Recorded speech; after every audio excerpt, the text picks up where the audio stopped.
Okay, so now we're actually going to dive into human exploration. So we've assembled a really incredible panel here today. Leading the discussion is going to be Jeff Faust. Many of you are very familiar with him, or at least read his work on perhaps a daily basis.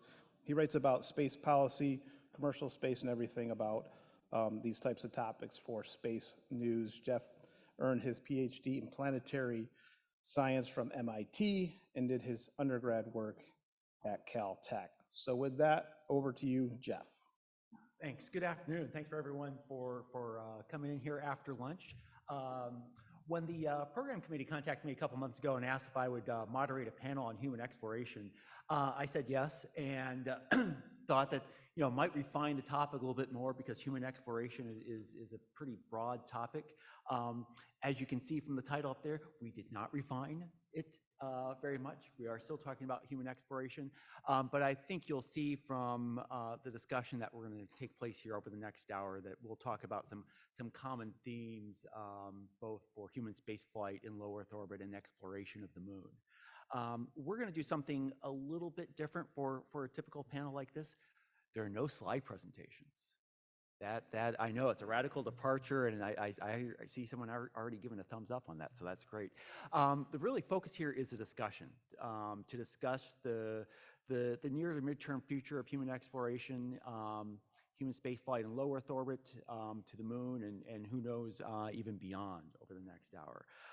We've got a great panel here from industry. We have Andy Crocker, Program Manager for Human Landing System at Dynetics, Janet Cavandi, President and Chief Science Officer at Sierra Space, Brent Sherwood, Senior Vice President for Advanced Development Programs at Blue Origin, and Marshall Smith, Vice President of Exploration at Voyager Space. I'm going to ask each of them to basically introduce themselves and provide a little bit of background about what their companies are doing, and then we're going to dive right into a discussion among the panel, and then later open it up to you in the audience, because I'm sure, even though I've got some questions lined up, you've got some even better questions that'll come up in the minutes to come. So Andy. Thank you. Thanks for the invite to be here, and really honored to be part of this. It's been amazing to sit in on the sessions this morning and then the lunch today. To be part of this day, talking through these things is really a lot of fun. So in keeping with trying to leave the most time possible for discussion, Q&A, we'll do short intros, as Jeff said. So again, I'm Andy Crocker. I'm the Program Manager for Human Landing System at Dynetics, and also the Director of Advanced Space Projects. At Dynetics, I've been at Dynetics for 13 years, 25 years in the industry, working propulsion, advanced concepts, technology development programs.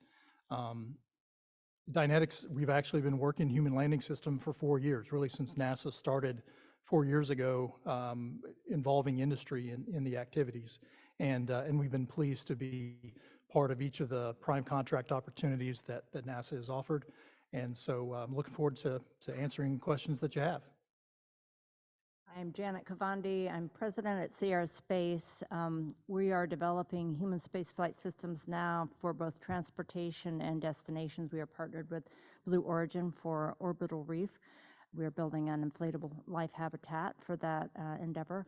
I have been at Sierra Space for the last 3.5 years. Before that, I was at NASA. The last 5 years, I was at the NASA Glenn Research Center as director there. Before that, I was 20 years at the Johnson Space Center. Started in 1995 in the 15th class of astronauts. So very honored to have actually been able to do a little human exploration myself. And before that, I was 11 years at Boeing, in the Boeing Aerospace side of things when there was a Boeing Aerospace. But very happy to be here as well and part of this panel. Hi, Brent Sherwood. So I'm just going to briefly say I had a first career at Boeing and then a second career at JPL. Now I'm in my third career at Blue Origin. And maybe say a little bit about what Jeff asked, which is what are we doing in the space that's relevant to the topic of the panel. The span of this panel is really kind of breathtaking. It's LEO to cislunar to lunar orbit to the lunar surface. And in the short time I've been at Blue, a little bit less than 4 years, we've created programs in all of those areas.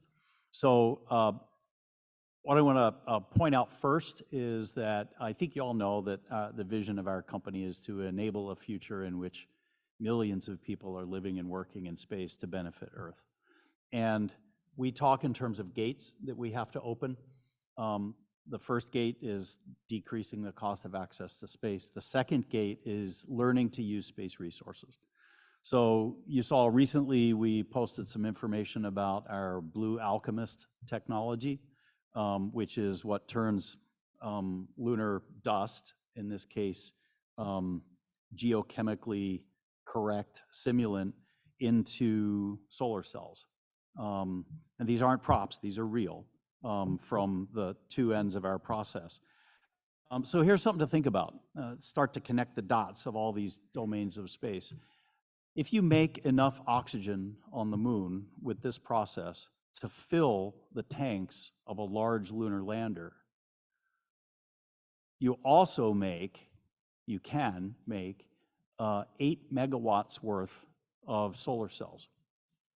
So that's kind of amazing to think about how the technologies that we're investing in today and demonstrating are actually able to do some of these things that we've been seeing on view graphs for decades, and we're now making it real. So for our team, that's very exciting. And obviously, we're working with others in the agency and other agencies as well. In addition to the production of resources on the surface, of course, all of our landers are based on hydrogen. I think everybody knows that, high-performing fuel. So we're also investing in the technologies required to make liquid hydrogen a storable fuel, which it's never been. That's been a holy grail of the propulsion community for many decades, and we need to make it real to operate anywhere we want in the solar system without time constraints. So we're doing that as well. We also have programs in space mobility for maneuvering throughout cislunar space, which is a vast region of space, as you know, and very strategically important both for exploration and for other purposes. And then that kind of brings us back to LEO. As Janet said, with our partners Sierra Space and other teammates, we're developing Orbital Reef to be a mixed-use business park in space. So doing traditional microgravity research, but also opening markets, commercial and tourism markets as well. And Orbital Reef, as you've seen, is quite ambitious because it also has the potential to be a way station for people and cargo for deep space missions, to provide services like Space Dock for refurbishing reusable vehicles in space, which is another key technology we're going to have to really open up our future in space. So we kind of have programs in all these areas. We'll see where the questions go. Thanks. And I'm Marshall Smith. I'm at Voyager Space.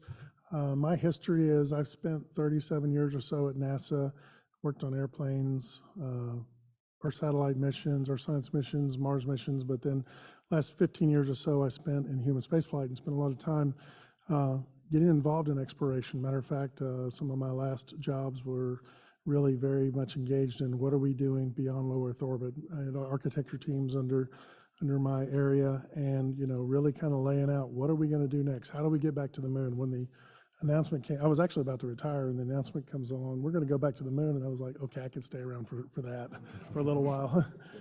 Yeah, that was fun. But eventually I did move on, so I went to Voyager about a year and a half ago. And what I really like about being at Voyager is we have a number of companies that are very involved in exploration, from solid rocket propulsion systems that can be turned on and off, which is pretty unusual, new technology. Also electromagnetic systems. We're building Starlab, which is a CDFF commercial space station, just like the Blue Origin offering, and our other folks out there as well. So we've got a lot going on from LEO all the way out to where we're going to go eventually to Mars, which is the end goal of where we've always wanted to go, is how do we get to Mars. Lunar, going to the moon is extremely important, and being on the moon and never leaving the moon, some of the things that people think we're going to go to the moon, then we're going to go to Mars, we're leaving the moon.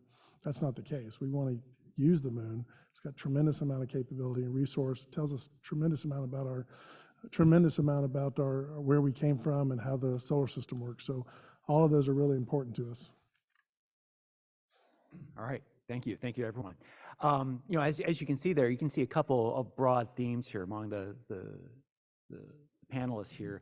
You have companies that are working on commercial space stations to succeed the International Space Station within the next decade. And obviously you have the broader Artemis exploration campaign and all the different capabilities that are required for humans to go and live on the moon for increasing periods of time. Before I start diving into detail about either of those, I wanted to start with maybe a broader question, and that is, at first glance, those two efforts, commercial space stations and low Earth orbit exploration of the moon, can seem like parallel paths. Are there connections between the two? Are there ways commercial space stations can help Artemis? Are there ways that Artemis can help commercial space stations? You first? Whoever. Go ahead, Marshall. Well, I mean, when I think about what we're doing in LEO, NASA was looking at, do we want to be in LEO per se? There's all the money comes in. NASA's, the government's job, in my opinion, is to do the hard things, the things that no particular one company may want to do right off the bat. And going to the moon, going to the Mars. Early on, 50 years ago, the government went to LEO. But now there's plenty of companies that can do this. There's lots of capability out there. So they've turned that over to commercial. That's the purpose of what we're doing. So now, what is NASA going to do in LEO? They're going to stay there because they need to develop systems. They need to have trained crew. They need to do things that are easier to do when you're hours away from the surface of the Earth as opposed to days away from the surface of the Earth. So LEO is not being abandoned. It's just going to be used just like you use something on the ground. It's a place to go do your work to prepare for the really hard things that are down the road. Yeah, and I think just like we've talked a lot today about the moon being a proving ground for Mars, LEO is a proving ground for the moon. It's only really been in the past few years that commercialization of LEO has been possible, and that's only possible because NASA has paved the way. 20 years of station, buying down the risk of going and living in LEO. Developing the technologies that now industry has to make it possible. So NASA paving the way, developing the infrastructure, doing the things necessary to make it possible has enabled commercial LEO, and that will happen too on the moon. LEO will help us to basically determine what sustainability means in space, and that's key to knowing before we go to the moon as well. So I think NASA has been really wise in keeping LEO, keeping engaged in LEO and continuing to invest in that to help industry take that next step, but then also beginning the process of getting to the moon and then on to Mars. And if the same approach can be taken, that is build the infrastructure, buy down the risk, make it a fair level playing field for industry to come in and do things, then I think it can be successful. I might add about the humans themselves. The research that NASA has done so far on human beings in space is well documented, and everyone who flies in space is part of a longevity study. And so the things we've learned on the International Space Station, on low Earth orbit, we learned about the gravitational shifts, the lack of gravity, and how it affects the human body, how the fluids shift up to the brain, affects the eyes. We have the radiation issues, we have the bone density issues, and we have atrophy and things like that. We can transfer a lot of that to lunar because we have gravity, but less gravity than we do here on the Earth. So some of that effect is mitigated, but much of it's still there. Radiation is actually significant on the moon due to lack of atmosphere. So those studies are very critical to ensure that we have healthy humans who can perform over long periods of time in a remote location such as lunar or still in LEO. And certainly even more important when we go to Mars because of the distance that you have to travel in this area of radiation. A little bit of atmosphere, but not much. A little better gravitational force, but still not the same as here. So everything that we're learning through LEO and lunar exploration, everything from the beginning of time where we've put people into space, we continue to document and learn from. Yeah, where I wanted to go is along the lines of what Janet's talking about. So think of a scenario, there are no requirements for this in the agency right now, but think of a scenario where there's a module, I would say attached to orbital reef, in which we put a simulated Mars crew and close the hatch for 2.5 years. Nobody in space has been in space for even 50% of the duration that they need to be in space to execute a Mars mission. Nor has the equipment that we use on the International Space Station today, or I'll say the new equipment that's now flying in Orion, been demonstrated for that length of time. So the transition from, again, view graphs to reality requires a lot of testing and a lot of verification and a lot of confidence building before we can, as a people, sort of legitimately plan very deep space missions. So in my view, Jeff, there's a very direct connection between these commercial LEO destinations and where the agency wants to go in the long term. As we increase access and decrease cost and complexity of operating in LEO, LEO becomes a better test bed for all the kinds of things we're going to have to demonstrate before we can confidently plan Mars missions anyway. And if I can just jump on that, I think, Brent, that's a great example, because this is one where you can couple what you're doing in LEO with what you're doing on the moon.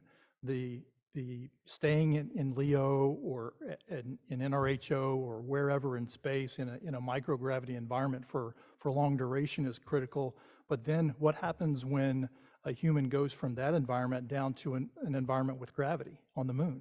Mm-hmm. And having to deal with having been in space for 9 months and then go down to a situation where you're in a gravity field, even though it's not the same as on Earth or even on Mars. It's a good proving ground. Again, a good way to learn before you go to Mars.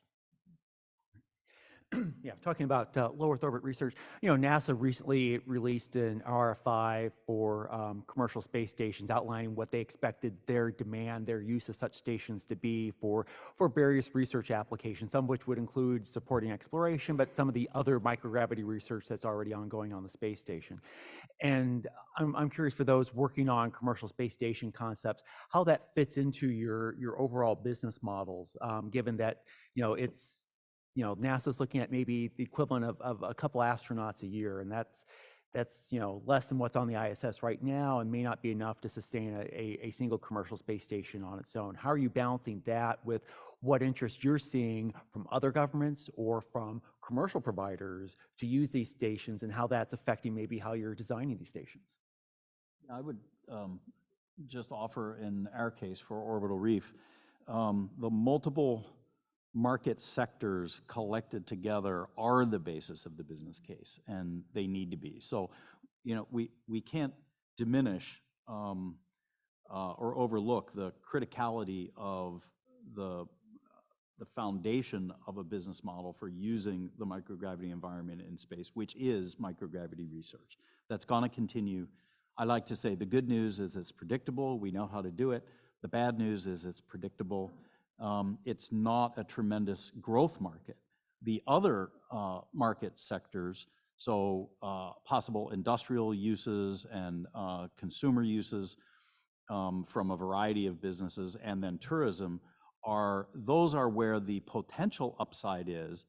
The negative there is that all of those are unproven as markets. So, but the combination of them all is what enables an investment business case for commercial entities. Yeah, I just to add on to that, I think it's the diversity of the offerings that we can do tourism, we can do science research, and we have been working significantly with universities and companies, pharmaceuticals. There's so much promise that has been shown already with the ability to grow tumors in space much faster, test drugs faster in space, find those cures to cancers that we've already demonstrated we can do using stem cells, and all that technology has a significant amount of promise.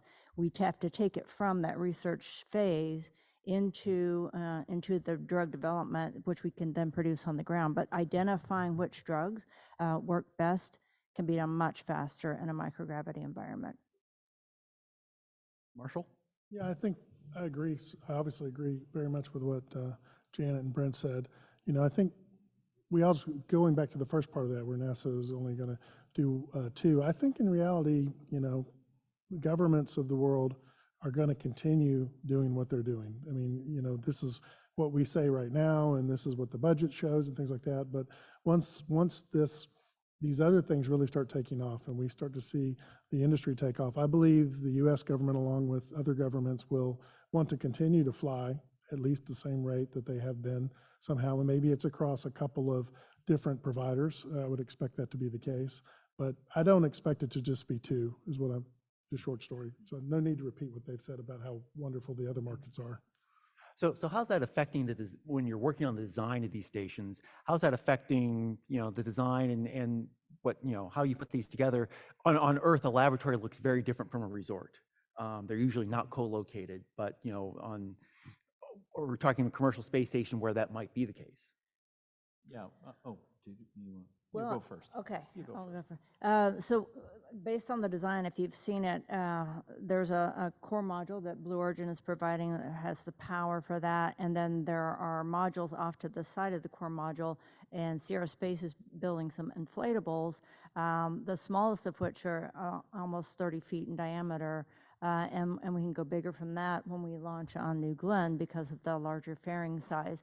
So we have the ability to keep our laboratories in one area and completely redesign our living quarters differently, even though the outside might look the same. The interior crew quarters, the living facilities, the kitchen, the workout area can be completely separate from your laboratory. On the other hand, if we do have customers who have very sensitive IP that they want to protect, they want to be with their work all the time, they have the option of living and working in the same volume, and we can provide that as an option.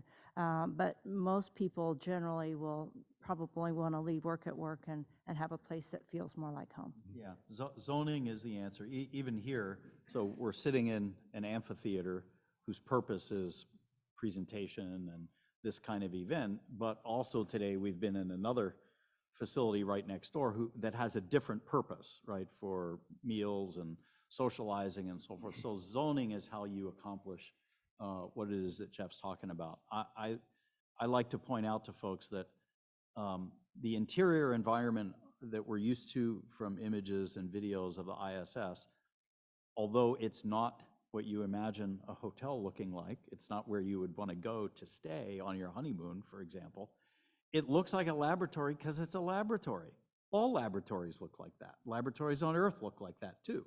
So there will be places in Orbital Reef that are just like that because they need to be to get the work done, but not every place needs to look like that, and so they won't. They'll be different. Yeah, I think, you know, if I look at what Starlab is doing, we're taking zoning, to use your term, a little bit more of an extreme, because what we want to do is build smaller systems and have them separate. And you know, you can have research and manufacturing in different vehicles, different orbits. They can be in their own orbits. You know, there are customers that want really sensitive microgravity research, and so if you've got somebody, you know, a module over kicking around filming a movie or doing MMA boxing or loud music and things like that, those kinds of things ricochet through the whole vehicle, and they want a pristine environment. And we're looking at it as if we're going to zone. This first one is more about science and research. Now, certainly it's a really big vehicle. It's 7-8 meters in diameter, so you know, it's a large vehicle, so there's a lot of room for people to live comfortably, those types of things. But you know, we want to put manufacturing in the other vehicle. We want to have media or entertainment or tourism in a separate vehicle. So that's kind of our approach. So we will add on to our vehicle, but probably not, but maybe 1 or 2 modules. And then one more on commercial LEO. How's the relationship been with NASA through the commercial LEO development program? And you know, are you looking for more support, different support as you sort of build out these stations concepts? I'll go first. Yeah, sure. Well, first of all, the relationship with NASA has been great. You know, this is following on with the commercial cargo and the commercial crew programs.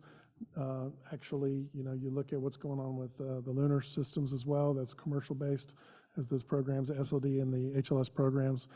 So NASA's really, I think, gotten a good handle on how to work with commercial industry. And so that's going well.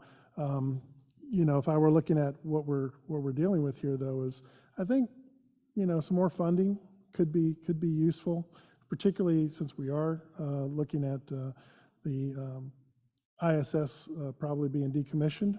I believe the government, the U.S. government, will want to make sure that we have a couple of good options up in space at least, and that will probably take a little bit more funding than I see now. You're so polite. I know, I'm being nice. So I'm just going to repeat something that I said at the last AAS meeting, which was the von Braun Symposium. We had a similar panel. And recognize that in the new model NASA is using for multiple kinds of programs, commercial cargo, commercial crew, I would say SLD, LTV, CLD, all of these, right? This new model is to collaborate and to combine investment resources, public money through the agency, private money from investors, and to pool those resources to get a major thing done. Okay, that requires a few changes from the past. One, in fact, Marshall and I were talking about it earlier today, is not all the requirements come from the agency, right? Because some of the requirements have to come along with the investor funds. And integrating those sets of requirements is a new thing for both the agency and its providers in the contractor community, so that's new. But another new thing I think that's probably unique to CLD is we're really testing the limits of this new model, because the non-recurring engineering to build a space station is significantly more than the non-recurring required to build a capsule for a launch system for commercial cargo, say. In addition, the current program structure that NASA has for CLD has NASA co-investing in that non-recurring to a far lower level than was done in the prior example. So in two ways, we're testing the limit of viability of this approach. And that has risks because investors are spooked by uncertainty, and there's a lot of uncertainty also in this program, timing of down select and the amount of government money eventually, and being able to make a commitment for utilization services years in the future. All of those things are sources of uncertainty, which are troubling to investors. The thing that's hanging out there that we all need to be mindful of is the risk of what NASA calls a LEO gap. And so we've all experienced in this community what it means to have a gap in access when the shuttle program ended, and it took longer than anybody wanted to regain US ability to access space. We can't afford, the Western world, cannot afford for that same kind of gap to occur with continuous human presence in LEO. And the avoidance of that gap is what is causing NASA its greatest consternation for the CLD program. It's the thing that we all are working to avoid. And that probably requires, or I'll say, increasing the probability that we're not going to have a gap probably requires more public investment in this co-investment scenario than we're currently getting in the program. And NASA's fully aware of that, so we talk about this all the time. That shouldn't be a surprise to anybody, but it is a very real issue. Right. Want to turn now to Artemis, and NASA has frequently talked about, including Jim Free at the luncheon here today, this vision of sustainable lunar exploration, a regular cadence of Artemis lunar landing missions.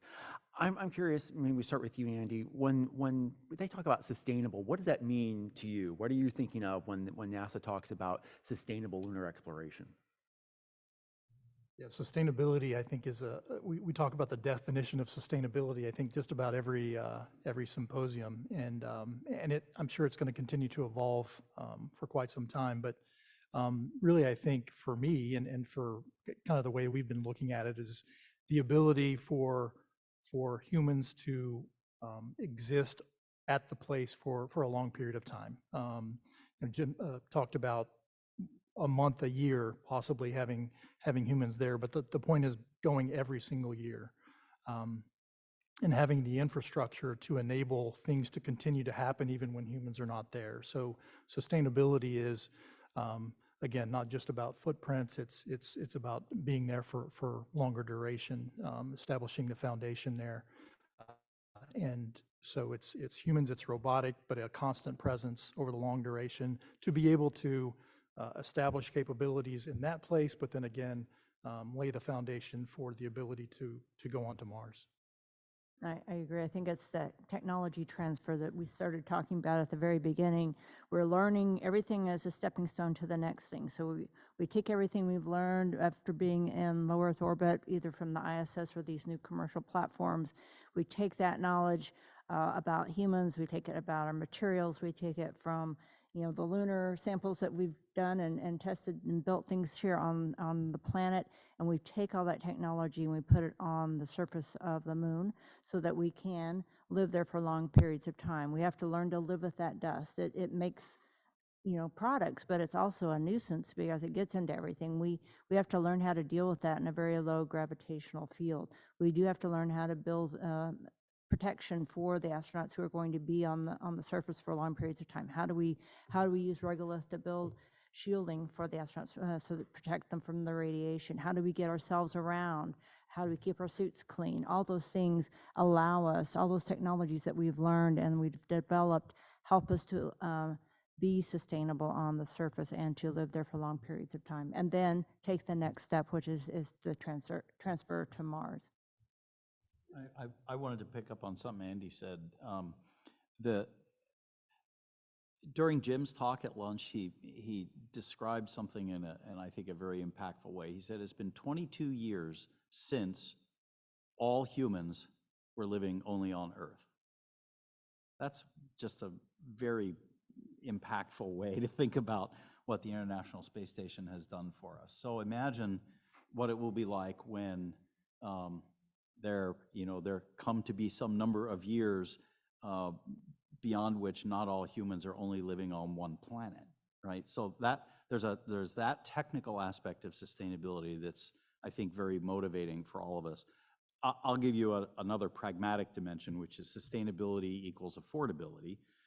So if you imagine the NASA budget in the out years as a sand chart, you don't get to do new stuff unless the layer of sand for the stuff you're already doing diminishes, right? Because the budget doesn't go up as fast as we need it to do all these amazing things that Jim outlined at lunch. So affordability is another dimension of sustainability. Actually, that's where I was going to go. Sustainability means we keep doing it. We've been sustainably in low Earth orbit for 22 years because we keep doing it, because we have the will to do it. And part of the will is it has to be affordable. It has to provide science return.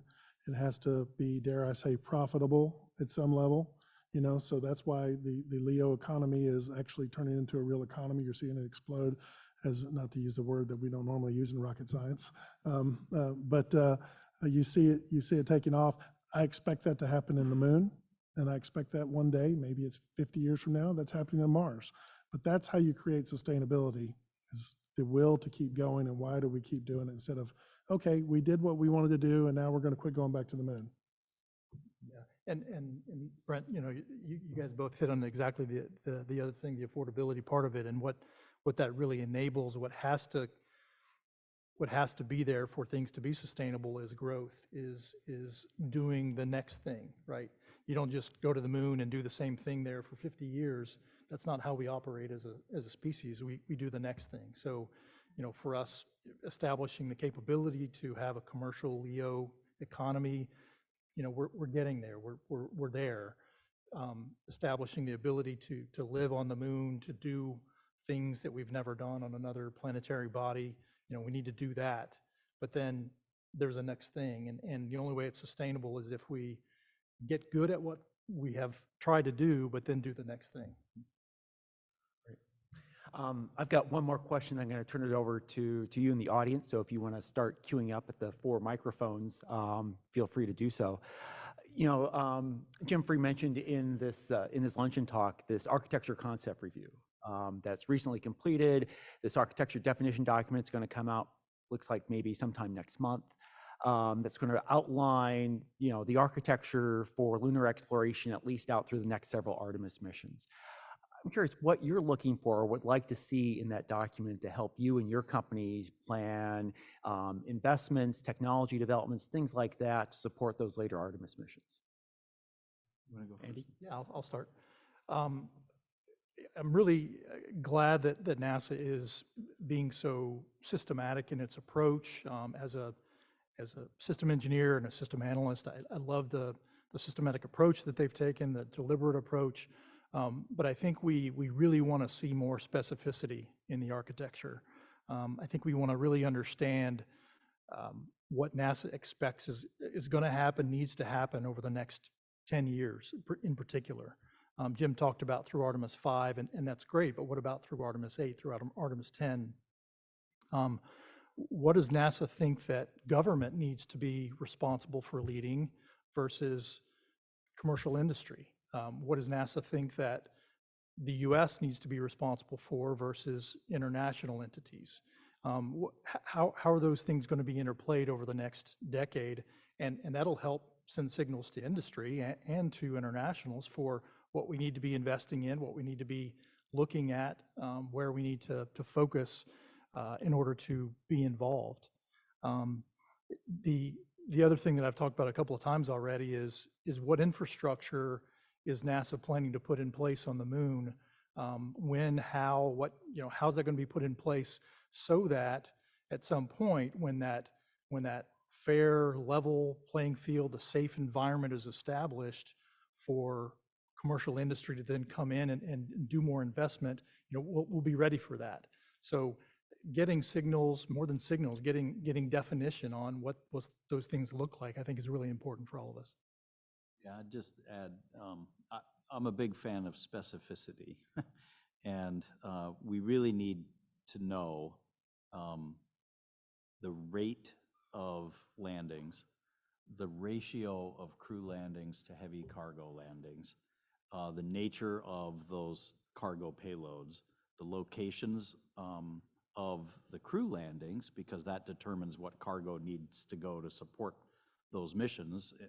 And in one sense, I recognize the intrinsic concern on the agency's part about putting specific plans out that they then spend all their time having to defend. On the other hand, without specificity, you're kind of in a spin cycle. And I think there's an argument to be made for being specific to accelerate or to get velocity in a program, even if the end state or the interim state, maybe 5 years down the road, 10 years down the road, ends up being different from the specifics that you put out now, right? We know that we're going to need to be flexible. Jim even said that at lunch, because we're not exactly sure what we're going to discover. We don't know, for example, if the hydrogen resources are recoverable. We don't know. We don't know, to Janet's point, that 16G is a sufficient mitigation of microgravity deconditioning indefinitely. We don't know.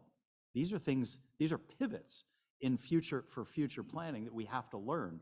So let's just get on with it and learn those things. And so having the most specific plans we can for the foreseeable future will help us design properly and expeditiously and also know what to invest in. If you don't have a specific goal, you'll never get there, right? I mean, that's really the point. We have to have a goal, and then we'll rise to meet it. One of the things that keeps coming up in our discussions about this is power expectations. How much power will we have? Therefore, we know what we can do with the materials that we have, the in situ materials we have. If we don't know, and it takes a lot of power to make some of these products. So how will we be able to sustain, go back to sustainability, sustain people and facilities and structures on the planet without knowing what we have, what we can count on, without knowing where we are on the surface of the moon, what the beta angles are and all those kinds of things. The other big question I think that Andy mentioned was international participation.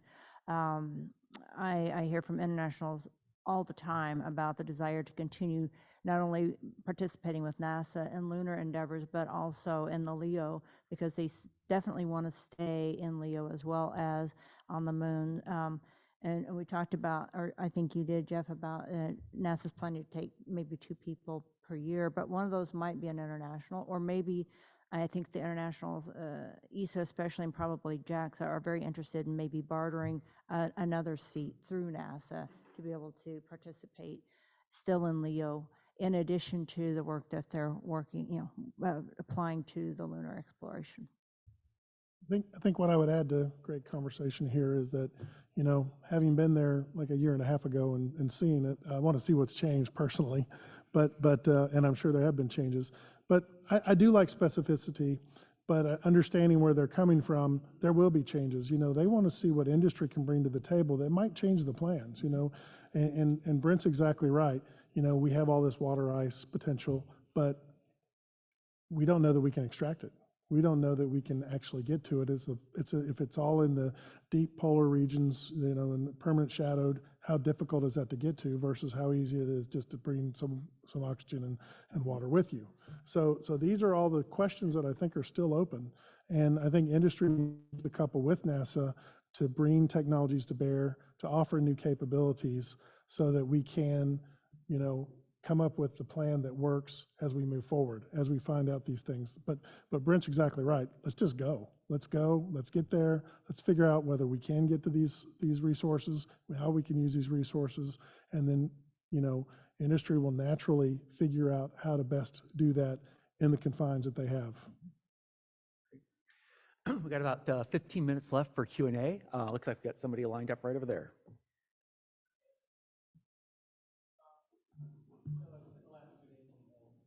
Mealing, Starbridge Venture Capital. I'm actually moderating the next panel, so be sure to show up. And we got a lot of questions, given the budgetary issues that are actually naturally going on with a split Congress, on non-budgetary ways of incentivizing and enabling the industry we're trying to build out here. Getting away from what funding could do, are there any non-budgetary things that the federal government can do beyond NASA that would enable or accelerate the businesses that you're trying to build and the stations you're trying to build? Well, Go first. I'll go first. So this is going to be an interesting endeavor as we put public, private space stations up there. How do we launch them? What are the rules like? You're talking about FAA. Who's involved? All the legal side of the house. All that stuff has to be worked out. We need to make sure we all understand how this is going to work. To this point, NASA puts out a contract, we all respond, but there's a whole nother world that has to be settled that the government can help us do that. What's our policies going to be like? How do we work with international partners? How do we put research up that maybe, one side of political forum in the US doesn't like, but the other side does? There's all kinds of policy things that I think need to be worked out so that we understand where we can, what our lanes are and how do we work this with the government, with the US government particularly. Yeah, I would just add quickly from the orbital reef standpoint, an incredibly significant thing non-budgetarily that the government could do is align on which agency is the clearinghouse for all the regulatory and legal aspects of owning, operating, using, and sustaining a commercial space station that flies over 90% of the population of Earth. Is it FAA? Is it NASA? Is it DOD? And the wrong answer is all of them. Correct. That much we know. Right. I think another area would be other parts of the government that aren't necessarily related to NASA, but say the National Institutes of Health and the National Science Foundation, where we know that grants are continually given to universities and entities that are doing basic research, because that is the part that doesn't excite the investors as much when you're in a company that requires investment. that doesn't make money for you. It's the products after you do the research that makes the money for you. So we need still that that support from those institutions to cause people to want to continue that research that helps them to continue with research programs for their graduate students who actually put much of this research on the space station. So I think that's an area that we could continue to incentivize. All right. Yes, sir. On the topic of space sustainability, what role do you see private companies holding in cleaning up space debris? Who wants to be the orbital garbage man? So certainly the orbital debris issue is a problem. You know, there's been a lot of people talk about ways to do it. I mean, certainly we can go solve that problem, but companies are wanting to figure out how to make a profit. So, you know, does the U.S. government put a tax? I've heard this put out. Maybe they put a tax on every launch, and then they become the clearinghouse, and then they can contract out for space debris removal. Or maybe every company is required to remove their system once it's up there. They're required to remove their system at the end of that, and they're held accountable for that. There's lots of ways to solve it, and I think that's yet, and back to that last question, another discussion that needs to happen in the policy area of how do we move forward and make sure that we don't make the debris problem worse. I think you should always be able to bring back what you put up safely. So I think that requirement is actually the best idea. And it's by definition a global problem. I think this goes, you know, far beyond U.S. regulatory issues or budgets or both, because all the spacefaring nations have contributed to this. All the spacefaring nations are now starting to suffer from it. As commercial entities, all we want to do is operate a space station, right? And so that's a problem. We're operating it in a physically hostile environment. And it costs us propellant to get out of the way for collision avoidance maneuvers. It costs us mass and volume to have debris shielding that we wish we didn't have to have. This is a very real issue for us. I don't know what the global solution will be, but we surely need one. Yeah, and I mean, you're right that there are a lot of players involved in determining who's going to do something about it is the question. I think until the responsibilities and accountabilities are defined clearly, it's gonna be hard. Yeah, folks are trying to make a profit and some will succeed, but I think the problem is so huge now that the solutions that have been come up with so far will just barely make a dent, if that. And it is a global issue. It's been contributed to by everyone. So I think everybody's got to share. All the stakeholders have to share in the responsibility and accountability, but we've got to make those definitions known. One big contribution would be to make an agreement globally not to do ASAT testing, because that puts out so much debris that can turn into tiny debris that you cannot track, which makes it very hard to avoid. And it can still do catastrophic damage even though you can't see it with the tracking abilities we have today. So I think that is one of the key things that we have to get a global agreement on. Yes, sir. Growing pains in the commercial industry are typically a guarantee. We're seeing that with Tesla right now. What are some commercial contingency plans to ensure that you maintain investors once something that is negative occurs in this industry? Could you repeat the first part of your Might be closer question? to the mic. Yeah, of course. So contingent or growing pains with any industry that are, you know, pioneering are typical. We see this with Tesla, with some of the cars breaking down and massive recalls and even some of the accidents. How do you, from your individual standpoint, have contingency plans to keep investors interested? I guess to say, get better way to put it, how do you anticipate dealing with the inevitable setbacks with either commercial space stations or lunar exploration or so on? Things won't always go according to plan. How do you deal with that? How do you prepare for that? I mean, I'll just take a first shot at it. You already plan for things to happen. You do this as a risk-based assessment. You understand what your risks are. You try to mitigate those risks as much as possible. You communicate that to your investors. They understand that this is a hard market and a hard thing to go deal with. But in the end, hopefully, that's why they're investing. There's a significant profit to be made in that world. So they're willing to accept risk, but you've got to make sure that you have well laid out and thought out the risk, and you've mitigated those risks appropriately. I would add that just like the execution of our systems and operations requires specialization, that's why car companies don't build, spacecraft. The type of investors that our field needs are not average investors, right? There needs to be a tolerance for a longer time before payback. There needs to be a tolerance for, or sort of a commitment to the ultimate vision, or to just a longer term vision. It's not just a sort of tactical, I'm going to put a bunch of money in and maybe make a fortune in 5 years. That's not how space works. So it's not for all investors, that's for sure. Jim, are there any online questions? No? Andy? So Brent, you like specifics.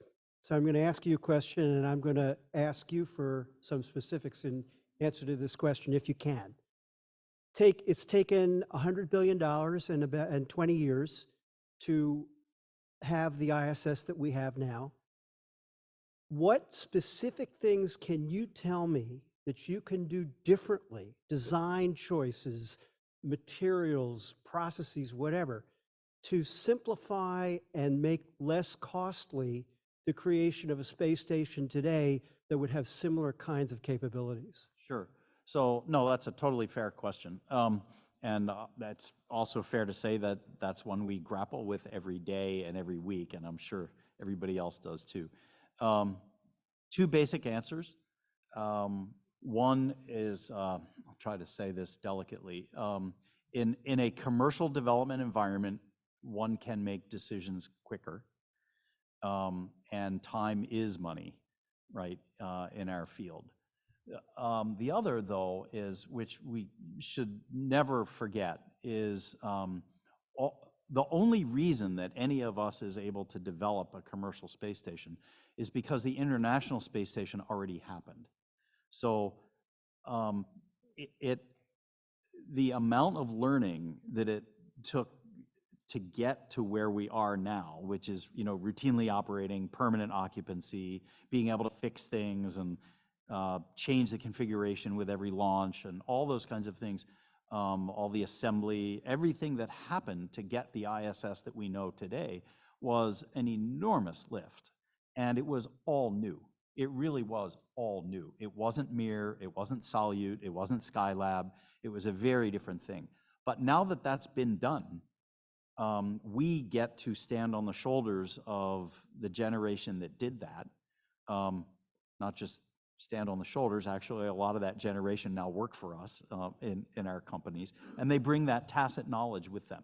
So there's a whole bunch of potholes that we don't have to step in. I think those two things together are what give our investors confidence that we can get done what needs to get done more cost effectively. And I'll add to that. I mean, we look at when we look at Starlab, for example, I don't want to go build anything new. I want to try to use anything that's already been flown before and reuse that. I want very high TRL systems. In my first one, we call it the MVP, minimum viable product, that first system to be very well known and understood. That takes our risks down. The other part of it is something that a lot of people don't recognize, but the ISS cost today, the operating cost, 60 to 70% of the transportation cost. This is a whole different world now. We've got a lot of people out there that have cargo systems or will have cargo systems by the time we're up in the air. That will make this very competitive. That'll bring the cost down. That'll bring your overall operating cost down tremendously. And crew capability as well. Crew capability, we already have a couple of providers. There'll be more in the future. We expect 2 or 3 more as this goes along. So having competition is going to be a big forcing function for getting the cost down, not only the initial development cost, but also the operating cost. We're counting on it. Yeah, we are too. Couple more Right. things, just specifics would be the reusable rockets, bringing that cost down. The inflatable habitat, so where we launched solid modules for the ISS and you had to, a shuttle had to launch each piece. If you can launch something that you can inflate and that is maybe a quarter the size of the current ISS volume today, that's one launch that maybe got you 3, 4, 5 times as much volume in one rocket for the cost of one rocket. And then finally, another area I think is that we're working on for our research is in the past, NASA has always done all the research on the space station with NASA professionals who could have any kind of background, very talented people, but not every fighter pilot makes the best botanist or biologist and vice versa. So we plan to allow some researchers who know their science better than anybody else. We can train them to be an astronaut. They can go up and do their own research on the station, which makes that research far faster and more effective than if we're always training people who don't have that in their background to do it for the researchers on the ground. We got time for one final quick question over here. Yeah, this is perhaps a little bit different perspective, but if you think about international trade and rules of the road, I'm thinking about peaceful uses of outer space, thinking about LEO and Moon and beyond. How do companies, you often think of governments doing this, but how do companies encourage good outer use, peaceful means? That's a great question. I think my first answer would be by maximizing access.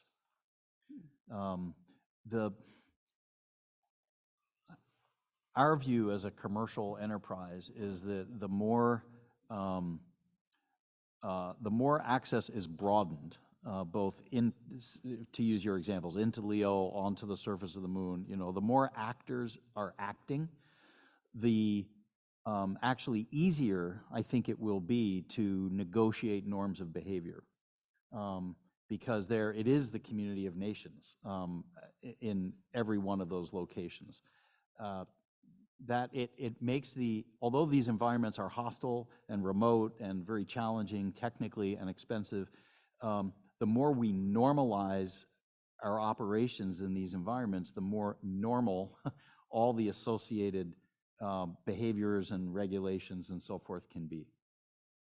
I think continuing the international flavors of, doing the International Space Station, we can have international commercial stations as well. There still seems to be, if not equal to what we've had in the past, more than what we've had in the past, especially from countries that have never had the opportunity to be part of a consortium like ESA, who've been, never been allowed the possibility to fly their people or their experiments in space. So I think that continuation is also very helpful. Yeah, I was going to say the same. Intentional international collaboration, bringing in other perspectives, but that still have the intention to be peaceful, to operate with similar values, to establish that safe and fair, level playing field. Bringing those in early and involving them in the development and the operation from the beginning, I think it goes a long way. Thank you. All right. Well, unfortunately, we are out of time. Thank you very much for listening into our panel, and please thank them for this time.